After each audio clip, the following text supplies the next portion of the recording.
Salut tout le monde, c'est Alan, bienvenue sur la chaîne du B-Group et aujourd'hui on se retrouve pour un tout nouvel unboxing. Oui, encore une fois le décor a changé, je ne suis plus chez Brice, je ne suis pas chez moi, je suis chez ma copine. Voilà, ça fait un peu Miss Jirachi quand même.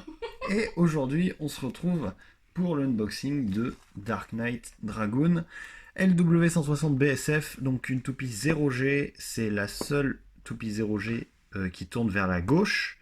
Oui, ben dans le sens inverse des aiguilles d'une montre.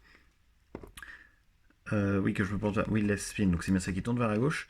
C'est encore une fois Stardust Dragonful qui me l'a passé, un grand merci à lui. Une toupie de type attaque, bien sûr.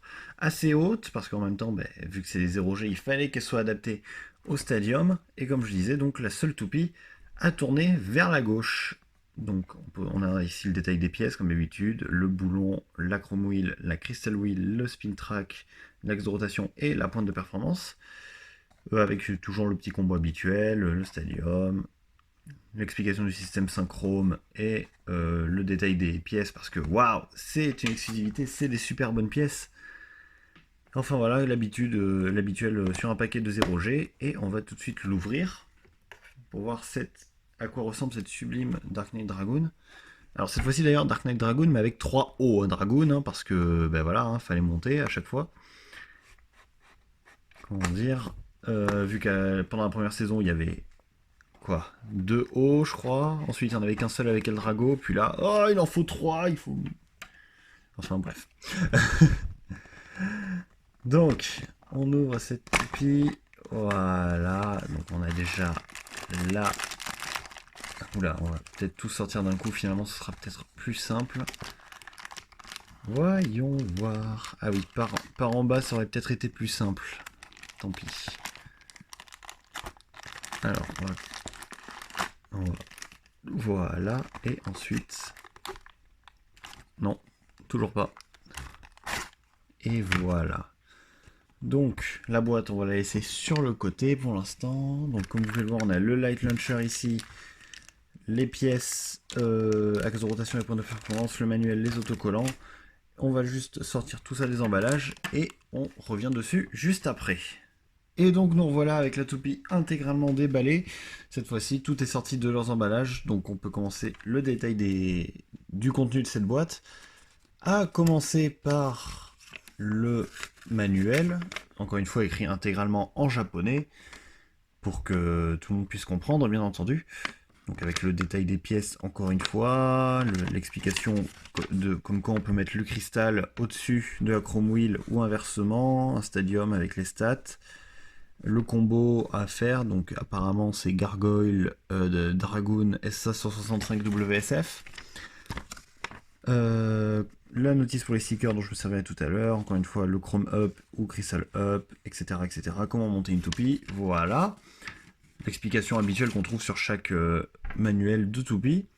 La planche d'autocollant ici, donc qui contient beaucoup d'autocollants, encore une fois, qui vont pas être évidents à poser, mais on fera avec. Et le lanceur, donc un lanceur 0G, c'est-à-dire qu'il va y avoir la clé de serrage qui se confond sur le lanceur. Donc là, comme vous voyez, vous mettez votre écrou ici et votre pointe de performance ici. Et c'est donc il est blanc et on peut voir ici que c'est bien un lanceur pour toupie tournant vers la gauche. Vous rentrez juste votre petite crémaillère comme ça dedans et c'est prêt à tirer. Voilà, tout simplement.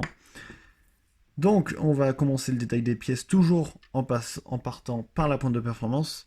La pointe de performance qui est BSF. Et qui me glisse des doigts parce que sinon c'est pas drôle.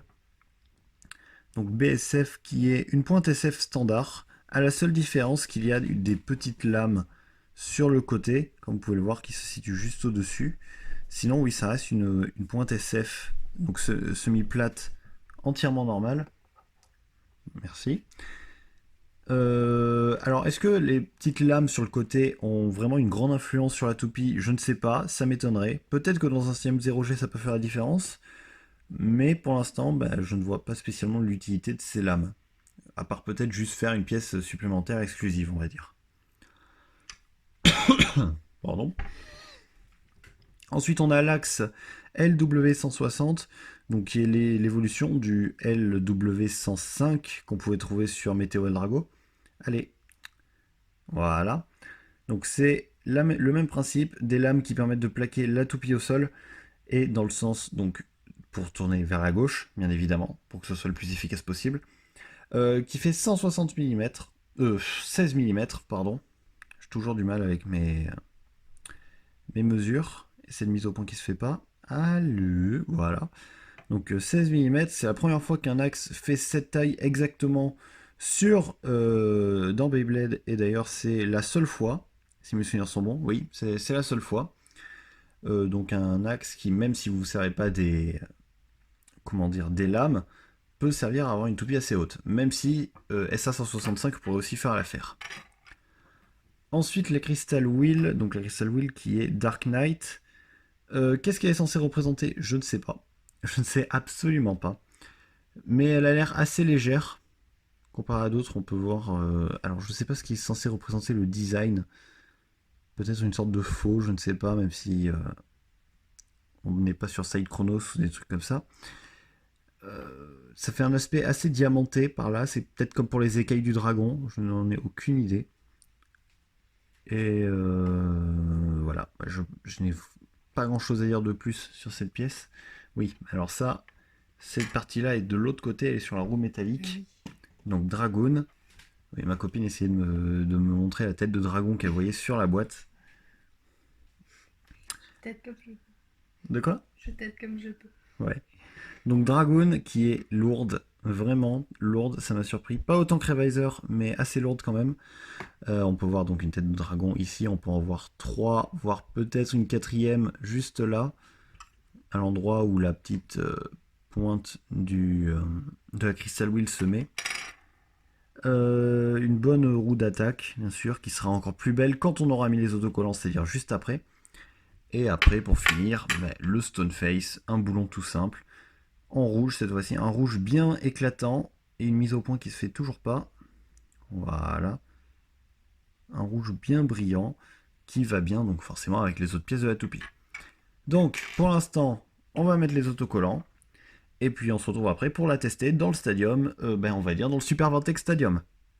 Et donc nous revoilà cette fois-ci avec la Dark Knight Dragoon et l'intégralité de ces stickers, voilà, qui ont été assez galères à poser quand même. Et putain, j'en ai marre de cette mise au point. Voilà. Il y en a certains qui ont été abîmés parce que ils ont été compliqués à mettre, tout simplement. Et on peut voir bien sûr le LW105. Le W105, ce sera pas coupé au montage, tant pis. BSF juste en dessous. Et on va tout de suite la tester avec un Bay Launcher LR dans le Super Vortex Stadium. Et donc nous revoici, hop là je m'assois, dans le Super Vortex Stadium du Super Vortex Battle Set de Beyblade Metal Fusion. Et on va tout de suite lancer Dark Knight Dragoon pour voir comment elle réagit dans un stadium. 3, 2, 1, hyper vitesse.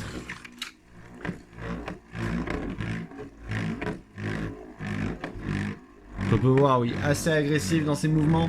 Et dans un stadium 0G, ça doit être encore plus agressif. Bon, je ne peux pas vous le montrer maintenant parce que je n'ai pas de stadium 0G de prêt pour faire ce type de test. Mais voilà, comme vous pouvez le voir, une toupie qui doit être très agressive dans ce stadium 0G. Enfin, dans un stadium 0G, pardon. Et qui doit quand même pas mal attaquer, même si je pense qu'au niveau Smash, Samurai Ifred doit être meilleur. Au même titre que Archer Gargoyle. Donc, voilà. Merci d'avoir tourné. Hop, on arrête et on se met là. Et on fait un beau petit zoom. Et une mise au point. Et une mise au point. Voilà. Donc merci d'avoir pu regarder cet unboxing un peu rétro, encore une fois, vu qu'il s'agit d'une toupie 0G. Si ça vous a plu, n'hésitez pas à laisser un j'aime, à commenter et à partager la vidéo. Et on se retrouve plus tard pour un prochain unboxing, ou pour une prochaine battle, ou pour une prochaine vidéo en général. Salut tout le monde!